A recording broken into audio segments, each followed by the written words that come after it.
एक समय की बात है, एक घने जंगल में जहां ऊंचे ऊंचे पेड़ सूरज की रोशनी को जमीन तक पहुंचने से रोकते थे और नदियां कलकल करती हुई बहती थीं, वहीं एक विशाल हाथी रहता था जिसका नाम था गजाधर। गजाधर अपने शांत स्वभाव और अपनी ताकत के लिए जाना जाता था। जंगल के सभी जानवर उससे प्यार करते थे और उसका सम्मान करते थे। वह कभी किसी को परेशान नहीं करता था और जब भी कोई मुश्किल में होता तो वह हमेशा मदद के लिए तैयार रहता था।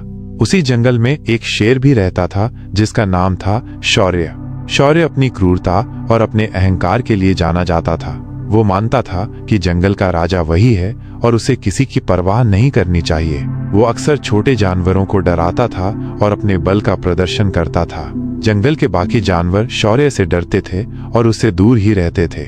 गजाधर और शौर्य का आमना सामना कभी नहीं हुआ था, क्योंकि गजाधर जंगल के एक शांत हिस्से में रहता था और शौर्य हमेशा अपने शिकार की तलाश में घूमता रहता था। लेकिन एक दिन जंगल में पानी की कमी होने लगी। छोटी नदियां सूखने लगी और तालाबों का पानी भी कम होता जा रहा था। जानवर प्यास से तड़पने लगे।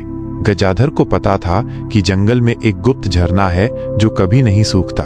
वो अक्सर वहां से पानी पीता था। उसने सोचा कि उसे इस झरने के बारे में सभी जानवरों को बताना चाहिए ताकि कोई भी प्यासा न रहे। उसने अपनी चाल धीमी की और जंगल में घूमना शुरू किया। हर जानवर को झरने का रास्ता दिखाता रहा। शौर्य को भी प्यास लग रही थी। वो शिकार की तलाश में घूम रहा था जब उसने देखा कि जानवर एक कतार में गजाधर के पीछे चल रहे हैं। उसने सोचा कि ये क्या हो रहा है। वो क्रोधित हुआ कि बिना उसकी अनुमति के जानवर एक साथ जा रहे हैं। वो दहाड़ा और गजाधर के सामने आ खड़ा हुआ। तुम कहाँ जा रहे हो गजाधर? शौर्य ने गुर्राते हुए पूछा। और ये सब जानवर तुम्हारे पीछे क्यों चल रहे हैं? क्या तुम मुझे जंगल के राजा को चुनौती दे रहे हो? गजाधर ने शांति से जवाब दिया, नहीं शौर्य, मैं तुम्हें चुनौती नहीं दे रहा हूँ। जंगल में पानी की कमी हो गई है और सभी जानवर प्यासे हैं। मैं उन्हें एक गुप्त झरने पर ले जा रहा हूँ जहाँ भरपूर पानी है। शौर्य हंसने लगा। एक हाथी हमें रास्ता दिखाएगा? ये हास्यास्पद है। मैं ही इस जंगल का राजा हूँ और मैं ही तय करूंगा कि जानवर कहाँ जाएंगे। उसने फिर गजाधर को धमकी दी, तुम्हें तुरंत यहाँ से चले जाना चाहिए, नहीं तो मैं तुम्हें अपना शिकार बना लूंगा। गजाधर जानता था कि शौर्य बहुत गुस्से में है, लेकिन उसने हिम्मत नहीं हारी।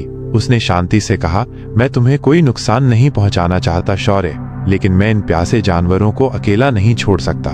शौर्य को गजाधर की बात पर बहुत गुस्सा आया। उसने गजाधर पर हमला कर दिया। शौर्य अपनी पूरी ताकत से गजाधर पर झपटा, लेकिन गजाधर शांत और स्थिर रहा। वो शौर्य के हमलों से बचता रहा, अपनी विशाल देह को ढाल की तरह इस्तेमाल करता रहा।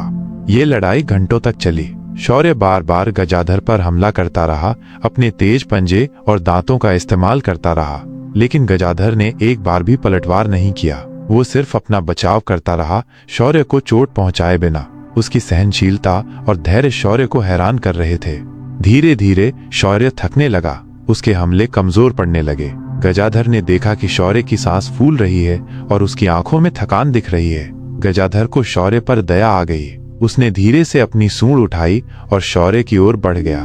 शौर्य डर गया। उसे लगा कि गजाधर अब उस पर हमला करेगा, लेकिन गजाधर ने ऐसा नहीं किया। उसने अपनी सूंड से जमीन पर एक गहरा निशान बनाया। ये देखो शौर्य, गजाधर ने कहा, यह है वो झरना जहां से पानी आ रहा है। यह झरना इतना गहरा है कि ये कभी नहीं सूखता। तुम भी यहाँ से पानी पी सकते हो। शौर्य को विश्वास नहीं हुआ। उसने देखा कि गजाधर ने जहां निशान बनाया था वहां से सचमुच पानी की एक धारा फूट रही थी। उसने कभी सोचा भी नहीं था कि कोई हाथी इतना शांत और परोपकारी हो सकता है। शौर्य को अपनी गलती का एहसास हुआ।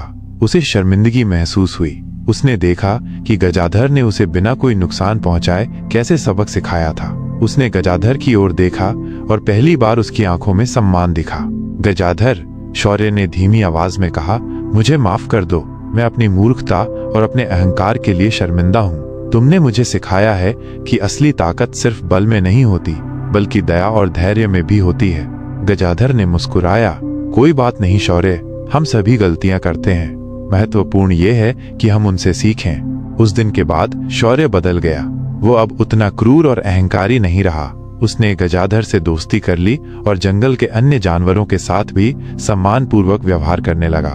गजाधर और शौर्य की दोस्ती पूरे जंगल में मशहूर हो गई और वे दोनों मिलकर जंगल को एक बेहतर जगह बनाने में मदद करते रहे। जंगल में शांति और सद्भाव का वातावरण छा गया। ये कहानी इस बात का प्रमाण थी कि धैर्य, दया और समझदारी किसी भी बल पर भारी पड़ सकती है। आपको यह वीडियो कैसा लगा, कृपया टिप्पणी करके बताएं और आपको अगला वीडियो किस विषय पर चाहिए। अगर आपको वीडियो पसंद आया हो और उचित जानकारी मिल पाई हो तो आपसे मेरा अनुरोध है कि हमारे चैनल को सब्सक्राइब कर लें और आने वाले वीडियो का नोटिफिकेशन पाने के लिए बेल आइकन जरूर दबा दें। साथ ही वीडियो को लाइक करके अपने दोस्तों तक इसे शेयर करें।